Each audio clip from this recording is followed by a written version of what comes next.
Hello to the absolutely no people watching this.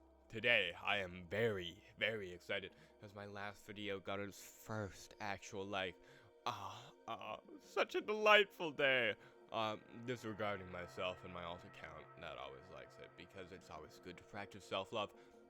So, I've come a long way from the first video on this playthrough because that video that got a dislike, which is bad. Now, for today, we are visiting the glow. Typically, the paladins in the Brotherhood of Steel would tell you to visit here. However, due to a bug that took place in the hub, it's been our date 25 days, and I don't really feel like spending another 10 days going to the Brotherhood and back, so I did it. I already know where the next stop is going to be, and it's going to be the glow. On our way there, we stumble into a vicious gang war. Place your bets on who's going to win here now. Are your bets placed? Well, the winners are the guys in metal armor, and not the Ian lookalikes. Though they technically both lost, as I did cap the metal gang once they dispatched the Ian clones. This would not be the last encounter I come across, however, as a large group of rats I don't want to waste ammo on ambushed me, and following that, we had to deal with some mole rats, which also I'm not really a big fan of here. But alas, finally, I make it to the glow. Now, the glow is an irradiated hellhole. However, as long as you take some Radix, that should negate any issues with radiation that you have. Now, you get your little rope, you tie it to this pillar, and you can fucking go down the hole into the glow. Now, the first level. If you want to get into the Brotherhood, this is the only one you need. But seeing as you are here anyways, you might as well turn the power back on and get the weapon from level 5. On this floor is a paladin. He has a holodisc and a yellow keycard, both of which you need to grab. The holodisc tells of us a team of Brotherhood soldiers who came here in search of technology. However, what they found was large amounts of radiation, along with lots of traps, and the robots that killed them. The guy who wrote the message had his armor get sliced through, leaving the radiation to seep in, and his friends who had all the radiation supplies took off, leaving this poor guy to succumb to the radiation. Other from the holodisc, there wasn't much to do on this level. I did mess around with the power a bit, but then I googled what to do and was off to the next part of the facility.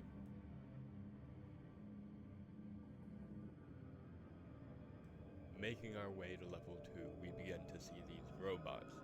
Now, using the steal skill, we are able to take the weapons of the sentry bots, which look more like today's robo-brains if we are being honest. The thing in this level we're looking for is a corpse with the red keycard on it, and that is what we do.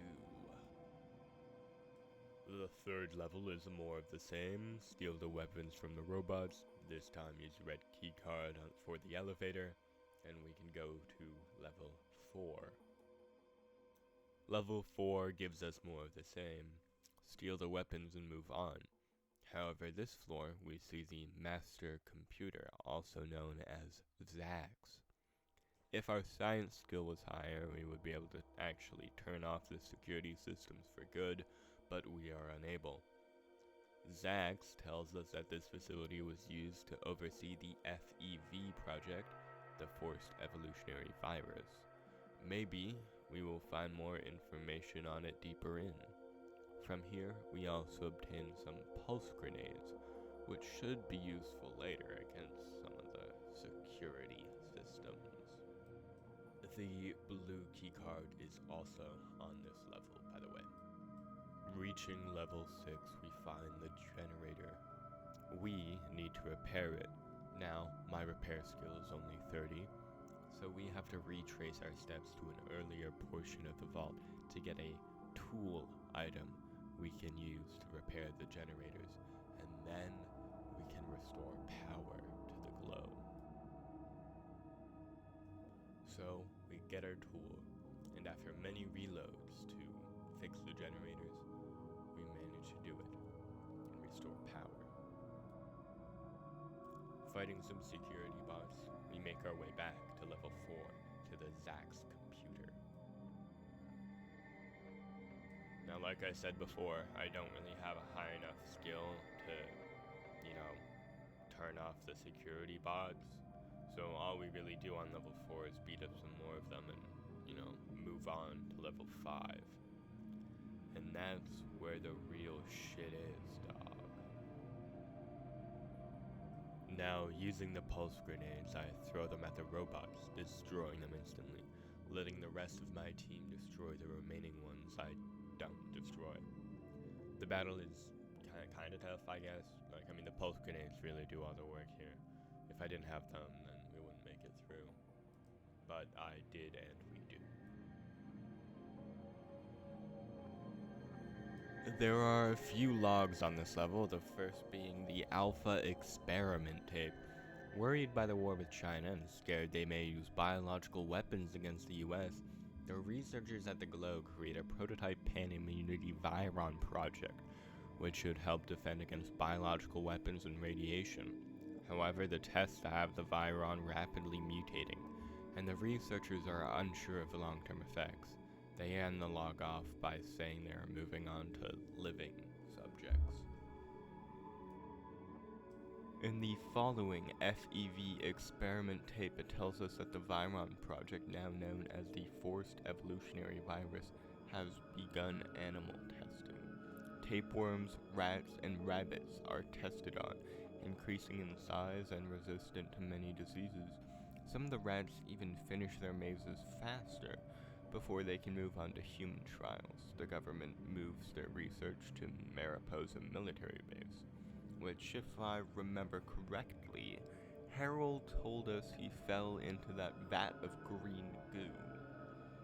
Could the goo be FEV, and that's why he mutated it into what he is now?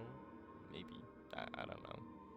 In any case, I use this opportunity to loot the 5th level and get the plasma rifle, which, if I recall correctly, Miles in the Boneyard will make it a better weapon. And from there, I leave the glow, loot in hand and radiation behind me. I leave. Yeah. On to Necropolis. Necropolis takes a while to get to, and thankfully I make it before March 25th, as that's when the mutants fucking kill them all, which also wouldn't be a problem for me had the guy in the hub not advanced my calendar 25 days. I did find some trouble with a rad scorpion on the way, but nothing I couldn't handle. And so, finally making it to Necropolis, a group of zombie-looking things huddled up in a group kind of attack me. But thankfully their decomposing bodies are good for shooting at, as they crumble from one bullet of my combat shotgun. There isn't much else in this part of town, so this is where I'll head off the video. I hope you enjoyed the glow. If you want to be real nice, leave a comment, I'll appreciate it. Otherwise, have a nice day, or whatever the fuck.